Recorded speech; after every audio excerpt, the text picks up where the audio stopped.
guys, this is Tarot with Kittens, Weights, and Tarot, and today I'm doing a VR to my homegirl out in Australia, Veronica Rose, and she did hashtag inner stories. Going kind of deep, but I mean, you guys had Self-Love September for me, so I mean, I basically kind of put my life out there, and it's not because I like talking about myself, but because I do think that the more we hear other people's stories, their inner stories, things that people have gone through, I think it just makes it feel like, you know, you're not alone out there and you're not the only one in the world who's gone through certain things. So it's like, you know, if somebody else can make it through it, I can make it through too. I just had a crazy puma run through here. So Veronica, I actually just got out of the shower and I'm getting ready for bed. So I got my little my bedtime t-shirt on, which is "Don't be a basic witch." And I got my hair in my bedtime braid. I've already pulled the cards for this, and it's supposed to be 5 cards, but I think the second and third positions you could pull multiple cards for, which I have on the direction of Veronica Rose. And the deck I decided to use is the Bohemian Gothic Tarot, just because I'm feeling in a Halloweeny Gothic shadowy type mood and it's that kind of type of season, you know, getting ready for Samhain and things like that. Question number 1, what inner story needs exploring? So I have not looked at them yet, so I'm going to look at it right now.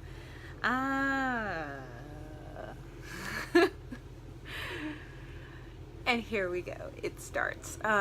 So the inner story that needs exploring right now, the 3 of Swords, how I see that is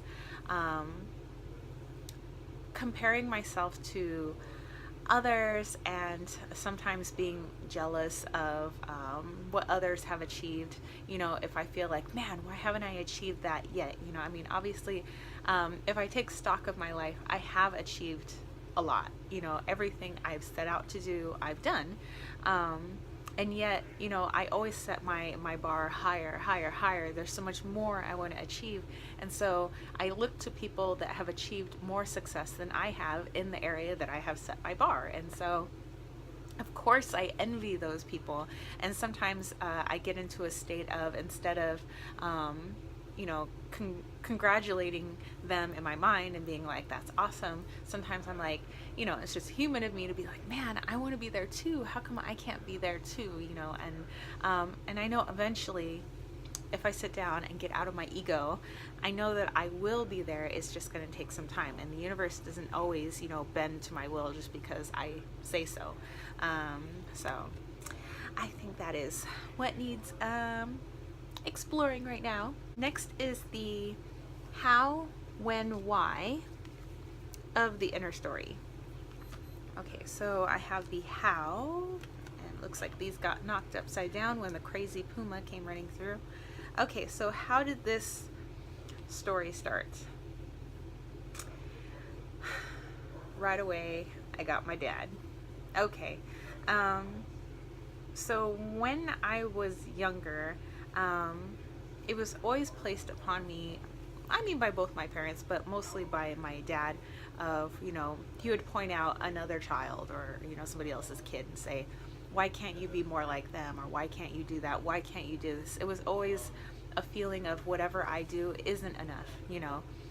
Your grades, you have all A's and a B. Why don't you have straight A's? You know, it's not enough. It's not good enough.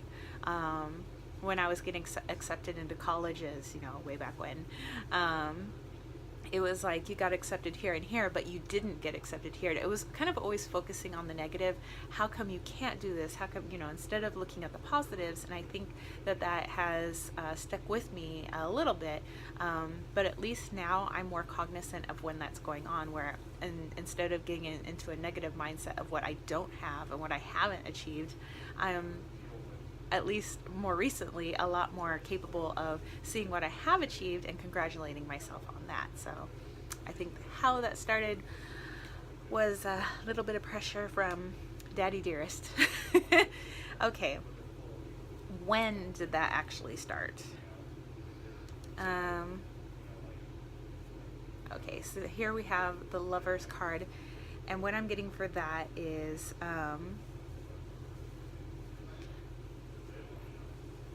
when there may have been a disconnect between my parents. When my parents started having more difficulties in their own relationship, is kind of what I'm seeing, which was kind of around like middle school ish, like seventh, eighth grade. My parents started having a lot of problems, and I think that they maybe took some of their aggression out on their children, and so instead of focusing on what was going on in their own relationship and their own lives and where they felt inadequate, they put that projected that inadequacy onto me, and and sometimes my little brother, but mostly onto me, of like, hey, how come you can't do this, when really it was them talking about themselves. How come I haven't done this? But it's more like a you, how come you haven't done this? So I think that's more like when my parents were having some issues. I mean, eventually they got divorced, but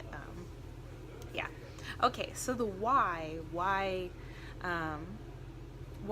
did that story start? So we have how did it start? Started with my dad. When did it start? Started when my parents' relationship was kind of going to shit.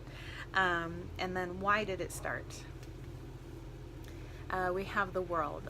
So instead of me seeing it in the traditional sense of like coming full circle and all of that, I think it started, or why it started, is because I more see it as like my worldview. I was beginning to finally, I was getting old enough to where I'm trying to figure out who I am in the world, and what's my place in the world, what's my mission in the world, why am I here, all that stuff. As little 13-year-old me was 13, 14-year-old me was kind of thinking about these things. So it's like why that came up, is because I was just barely beginning to find out who I really was. That's kind of like a lifelong thing, so it's not like I know truly. I mean, I have a pretty good idea of who I am now. Position number 3 is what impacts has my inner story had on my life, and Veronica Rose suggested that we pull multiple cards for that, so I have also pulled 3 cards in that position. So what impacts has my inner story had on my life? So we'll pull the first card, and we have the 8 of Pentacles. So that feeling of, I need to be more, I need to be more, I need to be more, has impacted my work ethic. I am doggedly hard on myself. I have that whip, just, repetition, hard work ethic. I will persist until I believe that what I've done is perfect. Of course, that can also get a little messy, the whole perfection thing. But yeah, here we have the 8 of Pentacles, so that's how that affects my life. It also impacts my life emotionally. How I deal, here we have the Queen of Cups, how I deal with my emotions, how I deal with other people's emotions, when I see other people struggling, maybe I might have more compassion for them and saying, it's okay if you haven't achieved this, but yeah, I might, myself, be a little more harsh on myself. But also emotionally, kind of what was also coming up is, although I have more compassion for others, I also expect more from others, just like I expect a lot of myself. I sometimes, especially with my students and my athletes, like I don't take excuses. Like there's a saying, excuses are like buttholes. Like everybody has one, and I don't accept excuses. I believe, if I can push through things, you guys can push through things. So that's, emotionally, I think that's how it's affected my life.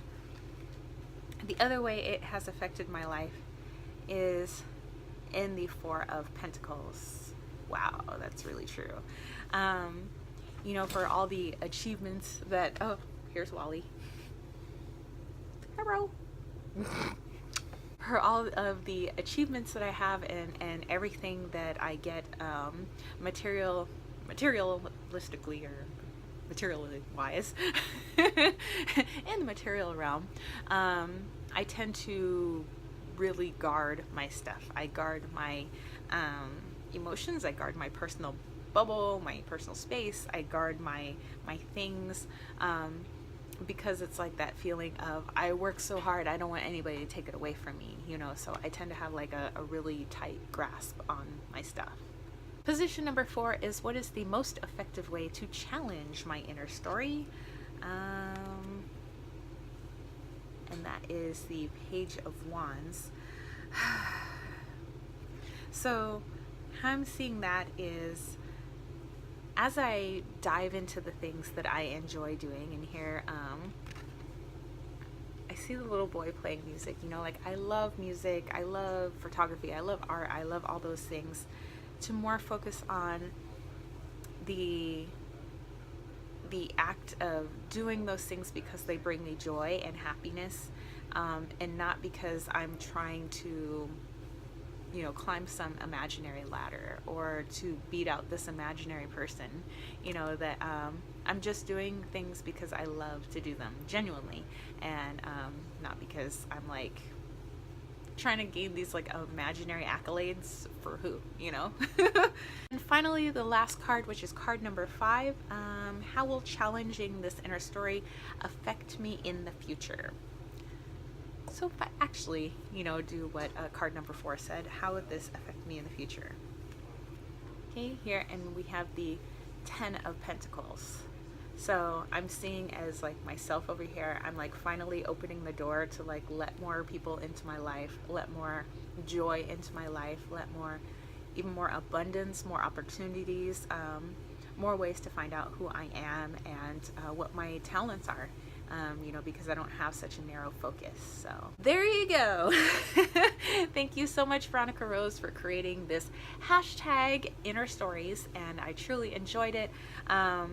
And this being your first spread, like, is freaking awesome sauce.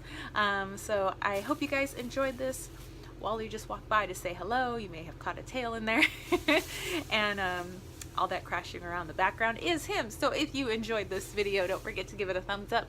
Don't forget to click subscribe. Don't forget to click that notification bell. And shout out to my homegirl, Veronica Rose. And I'll catch you spiritual homies later. Peace, love, and chicken grease. Peace out.